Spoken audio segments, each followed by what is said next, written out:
morning.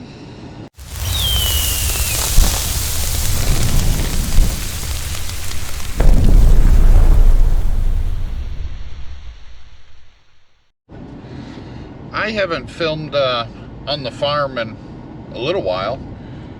We just got back from Bike Bash, had a phenomenal time up there. And right now, last week I was out spraying some corn and I had one of our boom sensors on the sprayer went bad. So I ordered one. Hudson, John Deere, and Corona called me and said that they have it in stock, but we are already on our way to Bike Bash. So now I'm going to pick that sensor up right now. Hopefully I can get that sensor on today and be ready to spray tomorrow morning. It is way too hot to spray. Anything above 85 degrees and the plant's kind of shut down, and the spray is what they call walks. So with it this hot, the spray will evaporate a little bit, and the plant won't absorb it, and it'll actually elevate, and it could drift over into neighboring properties or whatever and kill like the neighbor's crop if you're not spraying the correct stuff for their crops. And that's what we don't want to happen. So I'm going to not spray today. I'm going to fix the sprayer, get everything loaded later on this afternoon, so I'm good to go for tomorrow morning. And then I'll probably do some power washing later today, because it's supposed to be well into the 90s today and very humid. Today would be a good day to do some power washing. They've got a side dressing machine here. Gotta go take a look at that. We've been actually toying with the idea of buying one of these. This is for going in between the corn rows and injecting nitrogen in there to help the corn grow bigger, taller, produce more yield. Right now we hire it out done. And it's just a simple concept of injecting nitrogen into the corn rows. This one, it's only a 12 row. We kind of need a 15 row. We're also looking for a disc, but I don't see a disc here. I see vertical tillage tool. That's what that blue machine is over there. I wouldn't mind one of these.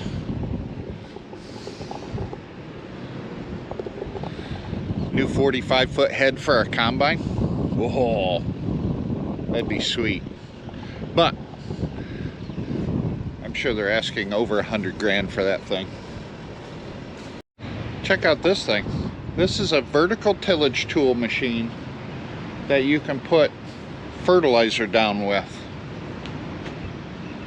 That's actually kind of neat. I've never seen that before. I know they had them, but I've never physically seen one.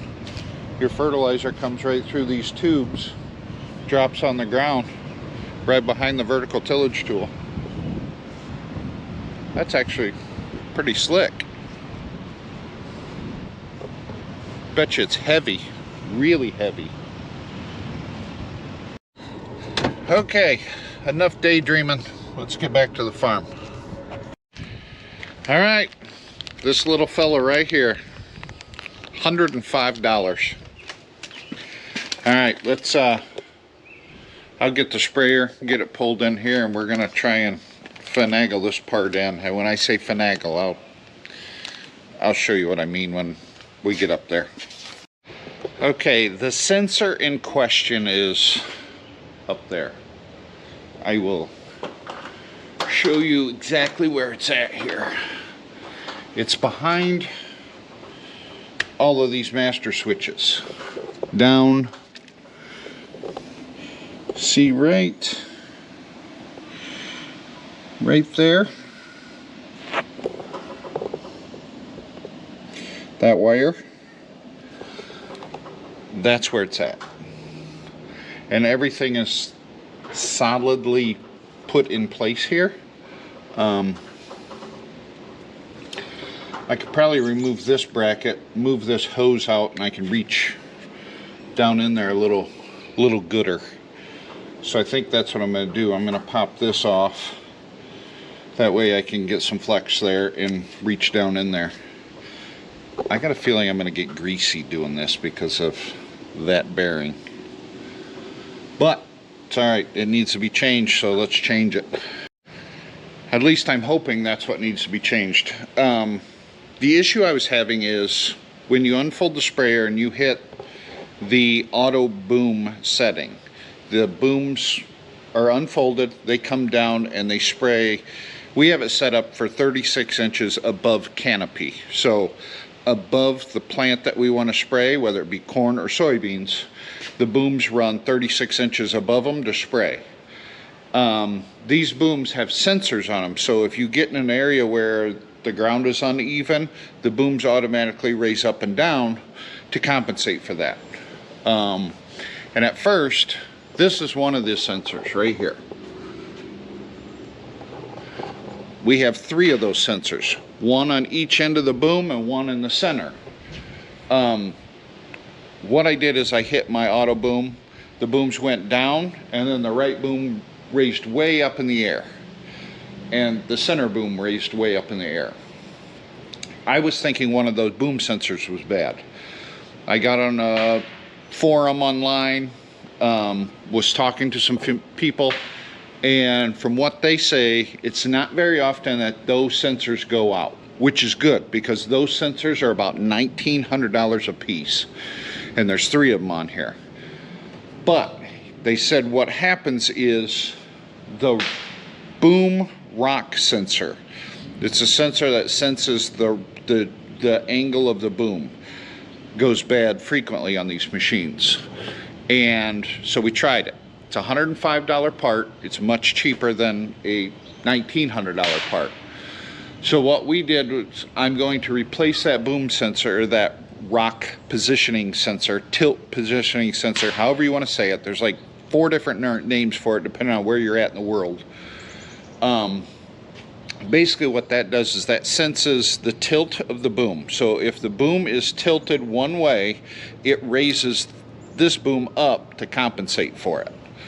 And what they're saying is that sensor is pushed all the way to one side and has gone bad, which is misreading the rest of the sensors. Does that make sense? So we're going to replace this rocker sensor, positioning sensor, and see if that fixes my problem. If it does, great. If not, we got bigger issues. Holy cow, what a cuss fest that was. Trying to get these meats inside of that little hole. We got her. I did have to disconnect the linkage. I'm going to connect that back up and then we will take this out and see if it worked. Worst case scenario, it didn't. Now if that did work, and that's my whole issue, I will have to recalibrate the booms, which is not a big deal, just a little time consuming, but I would much rather have to recalibrate some booms and the problem be fixed than have to spend extra money. I'm thinking it's time to clean the toolbox back off again and put tools back away where they're supposed to be. That's the problem with planting season. You go, go, go, so you just kind of bring things in, drop them, and take off. Now we're in a lull, so time to clean. I have to unfold this thing to test it out.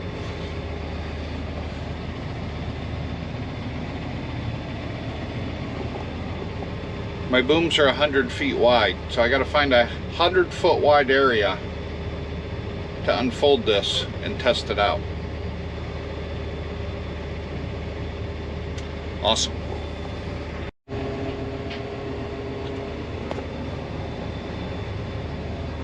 She's tight, but we made her work. Alright, so when I hit the button, this should lower down like it's supposed to.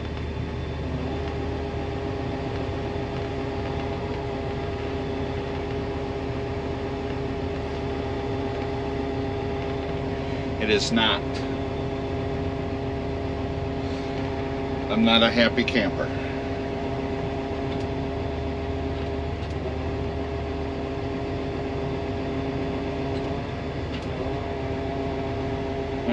so let's lower this down. Now hit the button.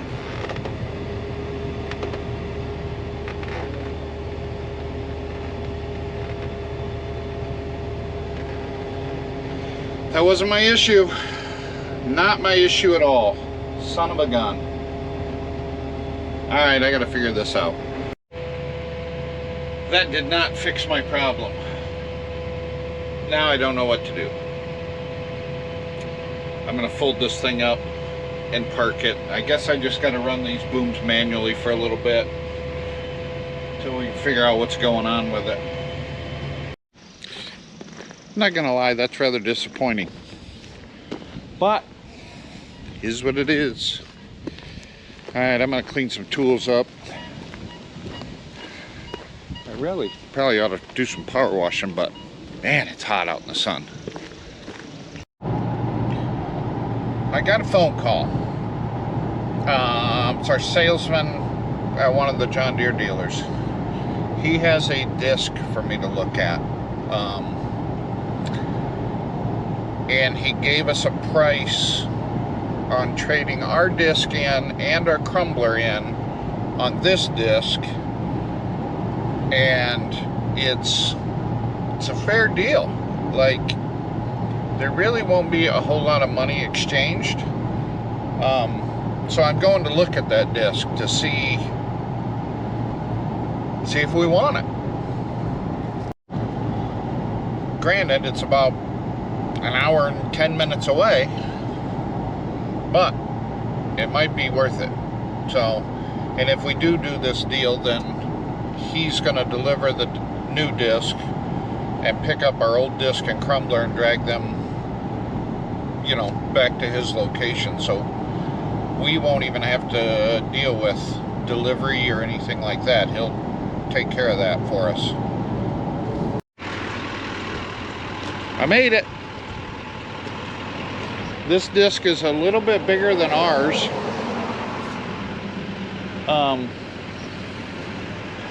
And the price they quoted us is rolling baskets on the back of the disc. I would put the rolling baskets on myself, so they would basically just bring me rolling baskets and I would install them. It looks like it's in really good shape. I do like it's got the hydraulic pitch, so if you want the front discs to cut a little deeper, you can bring the back end up or bring the back down a little bit to level them out. I do like that. I also like that the rock flex portion of it is much beefier than ours, so maybe, just maybe, we wouldn't break as many of those C-flexes as we do. I'm not gonna lie, that piques my interest. The height might be a touch of an issue, but I don't think it'll be too bad. Alright guys, I'm gonna end the video here. I got some thinking to do on that new disc. It is well within our reach to buy. It needs a couple things, like it needs new tires, possibly a couple new hydraulic hoses, which those things aren't terrible to do, but we'll see. At any rate, I'm gonna end the video here. Go home, kind of relax, get out of the heat, and visit with the wife. Alright guys, thanks for watching. We'll catch you in the next one.